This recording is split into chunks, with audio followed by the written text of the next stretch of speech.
नमस्कार दोस्तों, technical away UP co-op में आपका स्वागत है। जैसा कि आप सभी को मालूम है कि आने वाले टाइम में कंप्यूटर ऑपरेटर ग्रेड ए और प्रोग्रामर का यूपी पुलिस में एग्ज़ाम होने वाला है, जो अभी कुछ ही महीने में हो जाएगा। मई मंथ में एग्ज़ाम होने की पूरी संभावना है। मुझे काफ़ी सारे कमेंट्स आ रहे थे दोस्तों कि सर एक वीडियो जो है जॉब प्रोफाइल पर बनाइए, टाइपिंग की तैयारी कैसे करें और कैसे कंपटीशन रहता है इस एग्ज़ाम को क्लियर करने के लिए। कुछ लोगों का ये भी क्वेश्चंस था कि हमारे कौन कौन से सर्टिफिकेट्स इसमें वैलिड होंगे और हम क्या करें इसमें कंपटीशन को बीट करने के लिए।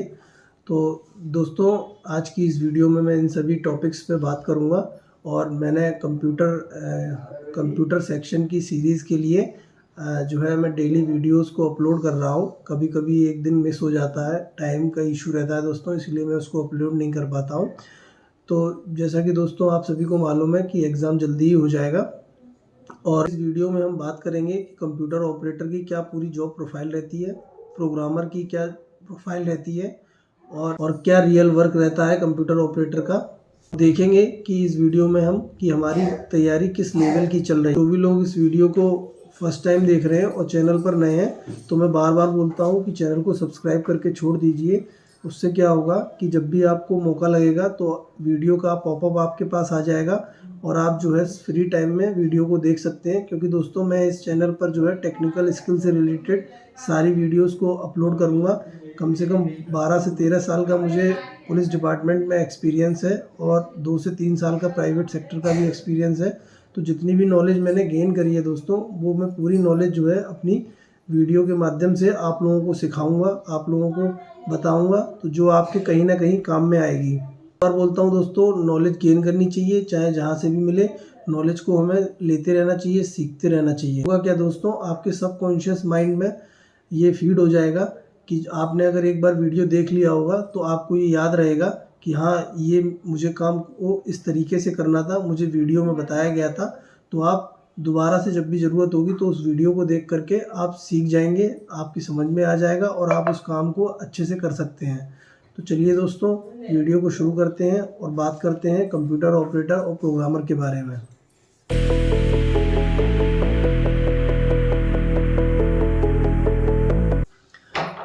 तो देखिए दोस्तों, सबसे पहले हम बात करते हैं कंप्यूटर ऑपरेटर।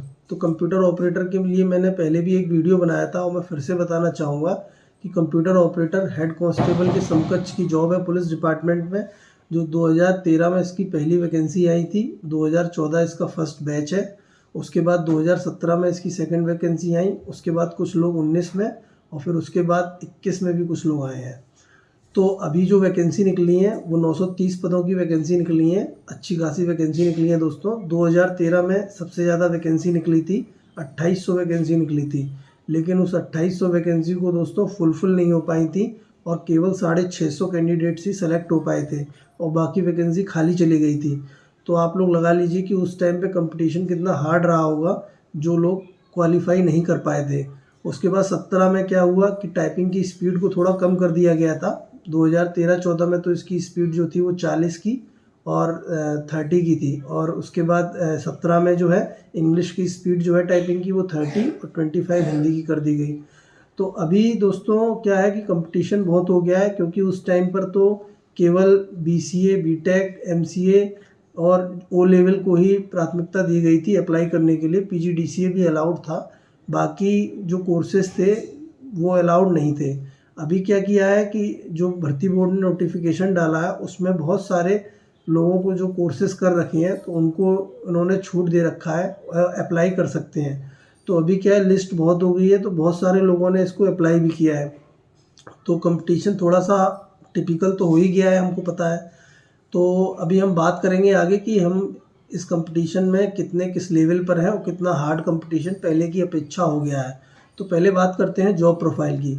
तो देखिए दोस्तों, technical cadre Uttar Pradesh police में उसने 2 पोस्ट को निकाला। एक तो प्रोग्रामर की पोस्ट को, ग्रेड 2 प्रोग्रामर, और दूसरा कंप्यूटर ऑपरेटर ग्रेड ए। इसके बीच में कोई भी पोस्ट को जो है टेक्निकल कैडर में नहीं भरा जाता है। तो जो टेक्निकल कैडर में एंट्री की पोस्ट है तो निचले स्तर पे कंप्यूटर ऑपरेटर ग्रेड ए के माध्यम से है और जो टॉप लेवल पे है वो प्रोग्रामर ग्रेड 2 के लेवल से है। प्रोग्रामर ग्रेड 2 का दोस्तों काम जो रहता है वो काम वेबसाइट हैंडलिंग का, सिक्योरिटी का, टेक्निकल, पूरा टेक्निकल को हैंडल करने का रहता है कि कौन सी वेबसाइट पे डेटा को कैसे अपलोड करना है, कराना है, क्या वो डेटा को मैनेज करना है, कैसे उसकी सिक्योरिटी को रखना है। तो ये पूरा हैंडलिंग जो काम रहता है वो प्रोग्रामर का रहता है। और उसमें जो क्वालिफ़िकेशन रहता है दोस्तों वो पोस्ट ग्रेजुएट रहता है और उनका जो है इंस्पेक्टर लेवल की रैंक रहती है दोस्तों।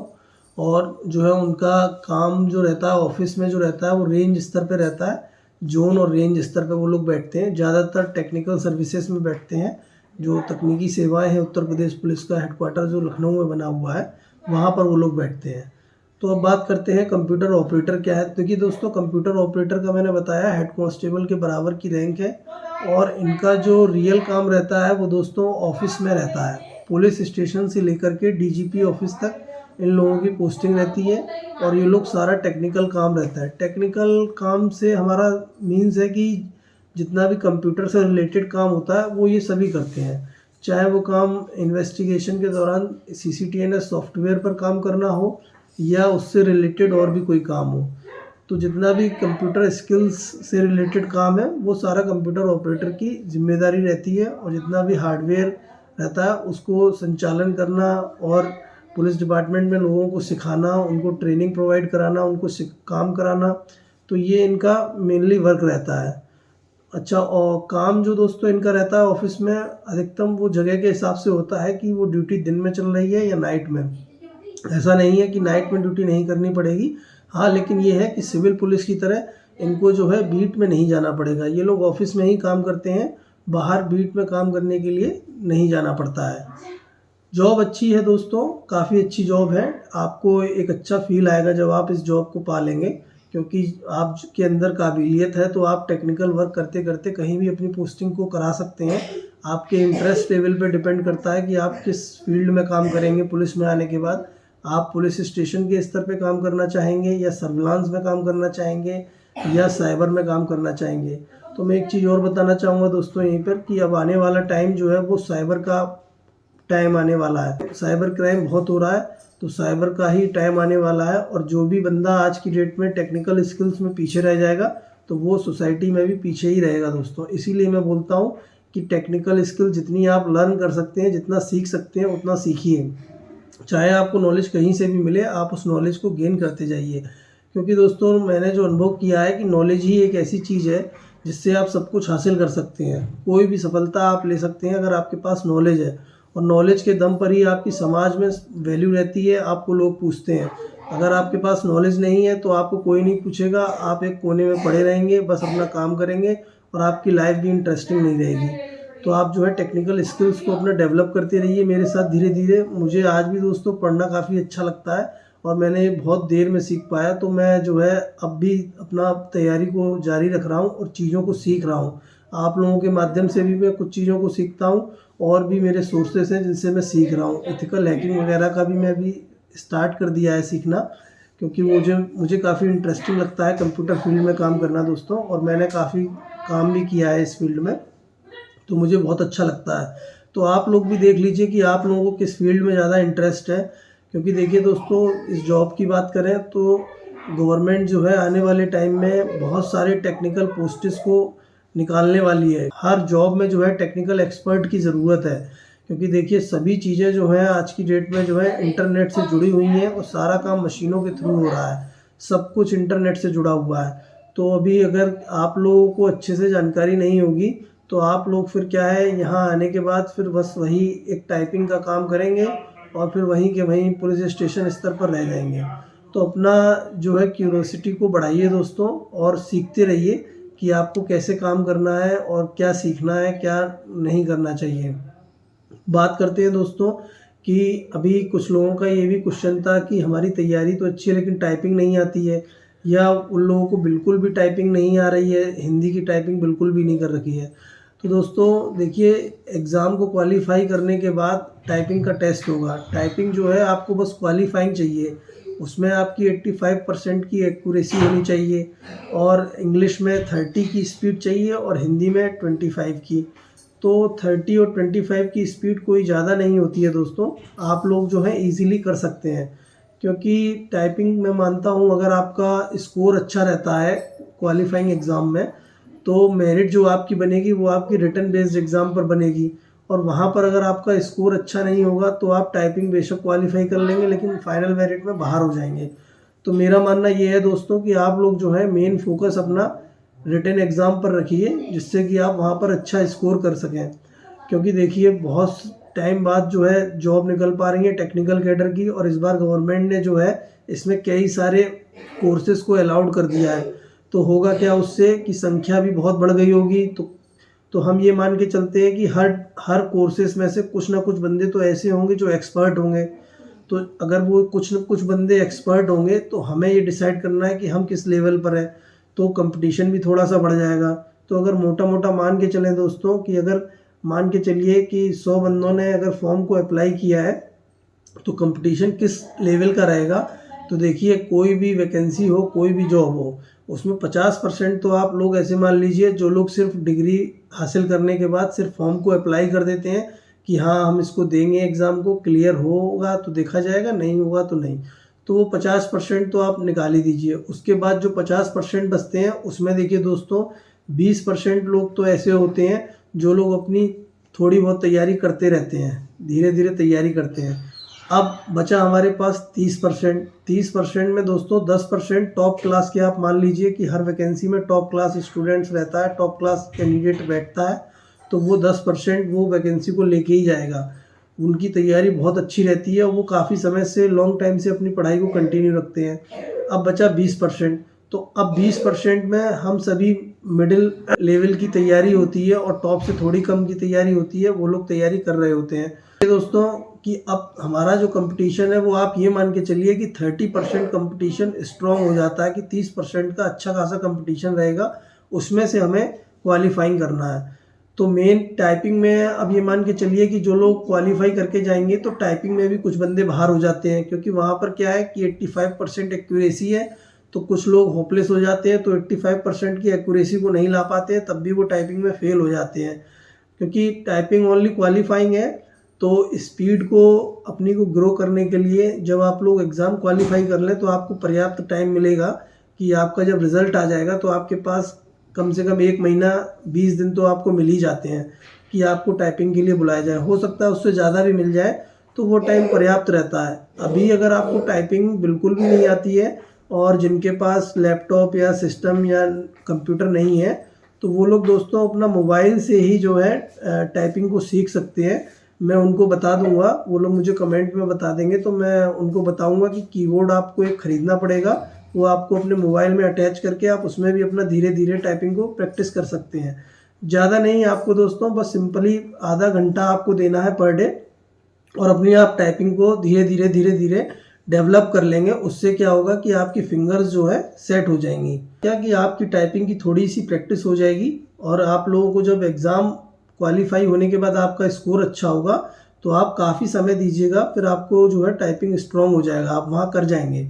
अभी कुछ लोगों का कहना था कि इसका मेडिकल कैसा रहता है, कलर विज़न का भी एक कमेंट आया था मेरे पास कि कंप्यूटर ऑपरेटर में कलर विज़न को कैसे टेस्ट करते हैं, क्या रहता है। तो देखिए दोस्तों, कंप्यूटर ऑपरेटर टेक्निकल कैडर है, यहाँ मेनली जो है आपको टाइपिंग का टेस्ट इन्होंने दिया है। तो इसका मतलब क्या है कि आपको जो है टाइपिंग अच्छे से आनी चाहिए। और रही बात मेडिकल की, तो मेडिकल बहुत नॉर्मल होता है, सिविल पुलिस जैसा नहीं होता है। अगर आपकी आई साइड भी चश्मा लगा हुआ है तो वो चल जाता है यहाँ पर। और एक मेडिकल लाइन में सेक्शन 10 के अकॉर्डिंग रहता है, मुझे उसका प्रॉपर सेक्शन याद नहीं है, मैं बता दूंगा आप लोगों को, उसके अकॉर्डिंग इसका मेडिकल किया जाता है, तो वो आपका मेडिकल चल जाएगा।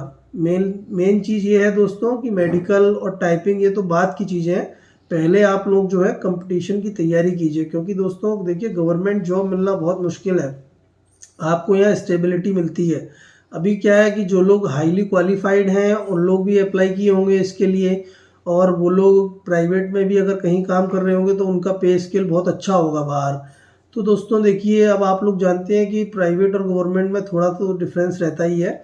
यहाँ आपको स्टेबिलिटी मिलती है, सिक्योरिटी रहती है जॉब की। प्राइवेट में बस आपको जॉब की सिक्योरिटी नहीं रहेगा और आप जो है बाहर रहेंगे और अपना सिस्टम के सामने रहेंगे। यहाँ आपको थोड़ा सा क्या है, एक्सप्लोर करने के लिए भी मिलती है लाइफ, क्योंकि आप लोग पब्लिक के बीच में रहेंगे, पब्लिक से बात भी करेंगे, उनके क्वेश्चंस को सुनेंगे, उनकी प्रॉब्लम को सॉल्व करेंगे, उनको केसेस के हैंडल भी करेंगे। ये सारे काम आपको यहाँ पर करने पड़ेंगे, तो आपको धीरे धीरे क्या है इंटरेस्ट भी आने लगेगा। लेकिन मैं एक चीज़ बता दूँ दोस्तों कि ये उत्तर प्रदेश पुलिस में बॉर्डर स्कीम लागू रहती है हर पद के लिए। केवल रेडियो डिपार्टमेंट में बॉर्डर स्कीम नहीं लगता है, बाकी सभी डिपार्टमेंट में बॉर्डर स्कीम लगा हुआ है। इसका मतलब ये है कि आपकी पोस्टिंग जो है आपके होम डिस्ट्रिक्ट से सीमावर्ती ज़िलों में नहीं हो सकती है। तो ये भी अपने माइंड में रखिएगा कि पोस्टिंग जो है आपकी सीमावर्ती ज़िले में नहीं होगी, और उसके हिसाब से आपको पुलिस की तरह काम भी करना पड़ेगा। और बाकी तो देखिए दोस्तों, दिक्कतें तो हर जगह थोड़ी बहुत रहती हैं, लेकिन हाँ ये है कि इंटरेस्टिंग फील्ड है। आप लोग जो है बहुत अच्छे से काम करेंगे। जब आप लोग आ जाएंगे आपको ट्रेनिंग प्रोवाइड की जाएगी, बाकायदा 6 महीने की आपकी ट्रेनिंग भी होगी। और उससे पहले बस यही है कि आप लोग कैसे भी करके इस जॉब को पाइए और इस जॉब में आइए, अपनी तैयारी को इतना स्ट्रॉन्ग कीजिए। तो और भी काम क्या रहता है दोस्तों, देखिए ऑपरेटर का ऑफिस का ही ज़्यादातर काम है। दिन में ऑफिस में रहना है आपको, रात में भी ड्यूटी लगेगी तो ऑफिस का ही काम करना है। इससे अलग तो कोई काम आपको करना नहीं है। बीट में आपको कहीं जाना नहीं है, बाहर कहीं आपको ड्यूटी में जाना नहीं है। आपको पुलिस स्टेशन पे काम करना है, चाहे वो आप पुलिस स्टेशन पे कीजिए, चाहे सीओ ऑफिस में, एसएसपी ऑफिस में, या डीजीपी ऑफिस में, या साइबर विंग में कीजिए, या सर्विलांस में कीजिए, एसटीएफ में कीजिए, एटीएस में कीजिए।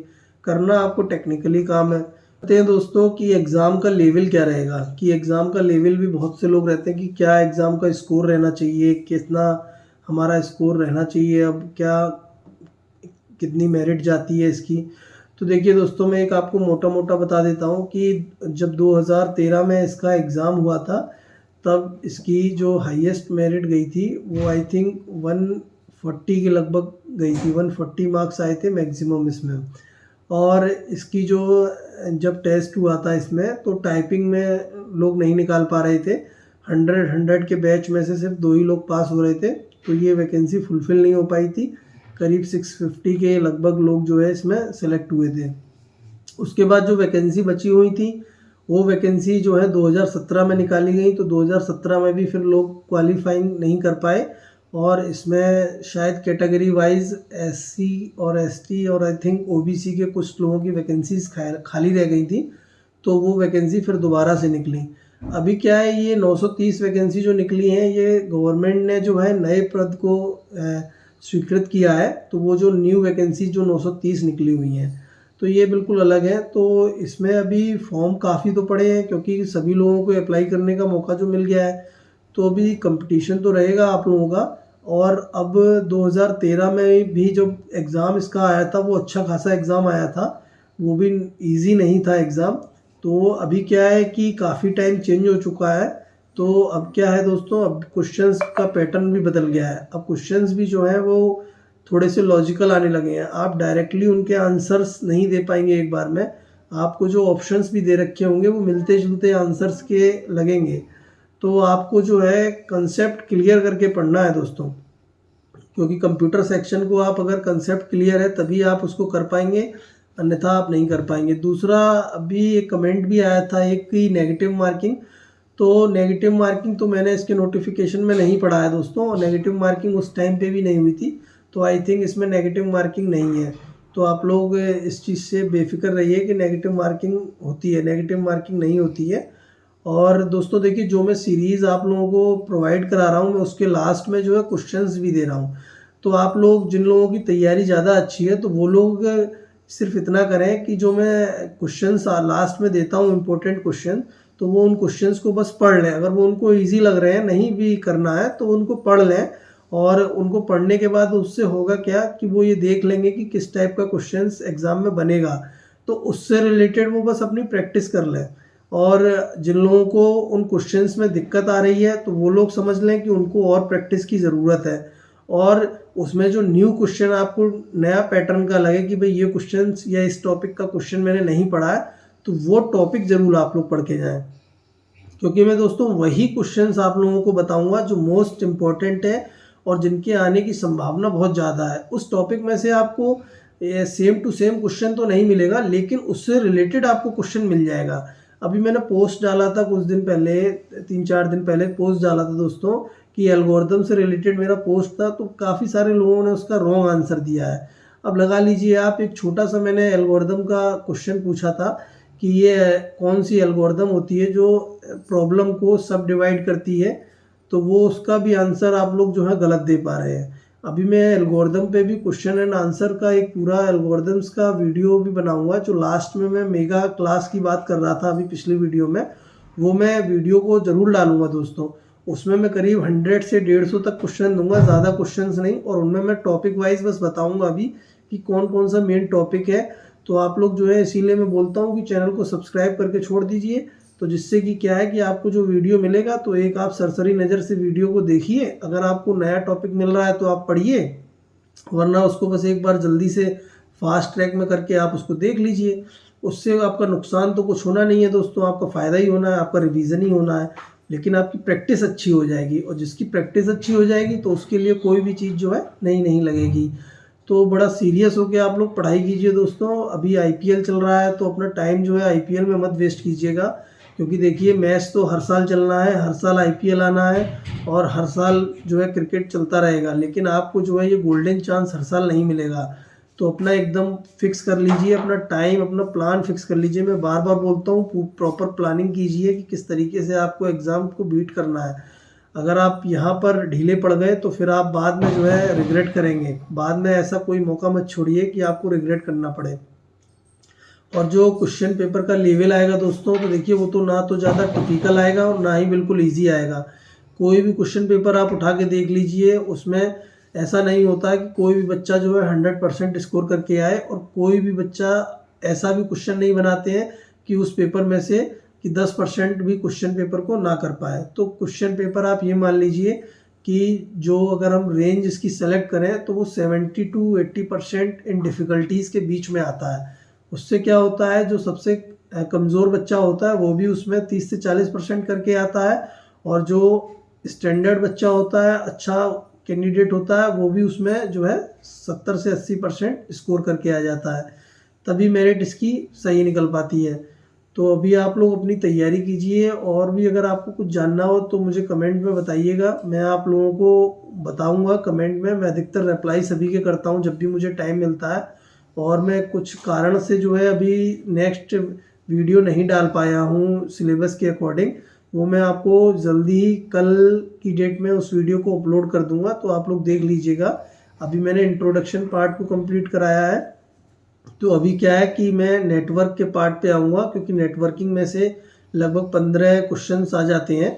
तो आप लोग जो है दोस्तों वीडियोस को देखते रहिएगा, और देखने के बाद अपने दोस्तों को शेयर कीजिएगा कि भाई आप लोग भी पढ़ लीजिए। जिनको जानकारी नहीं है उनको बताइए कि टेक्निकल स्किल्स हैं वो उनके लाइफ में काम आने वाली हैं। क्योंकि मैं अभी क्या है कि अभी मैंने काफ़ी वीडियोस अपलोड करी थी साइबर क्राइम से रिलेटेड और मिसिंग से रिलेटेड। अभी मैं नेक्स्ट जल्दी एक वीडियो और इस टेक्निकल स्किल से रिलेटेड लाने वाला हूँ, उसको मैं अपलोड करूँगा कि आप लोग घर से ही और क्या काम कर सकते हैं, आपको कहीं भागने की ज़रूरत नहीं है। तो आप लोग दोस्तों देखते रहिए और अपनी तैयारी को अच्छे से कीजिए। मुझे बहुत खुशी होगी जब आप लोग डिपार्टमेंट में आएंगे, हमारी एक कम्युनिटी बनेगी, उससे हम लोग क्या है ग्रो करेंगे, धीरे धीरे चीज़ों को सीखेंगे, एक दूसरे के साथ मिल बांट के लर्निंग को अर्न करेंगे दोस्तों, और आगे बढ़ेंगे। तो दोस्तों best of luck, thank you so much, जय हिंद, जय भारत।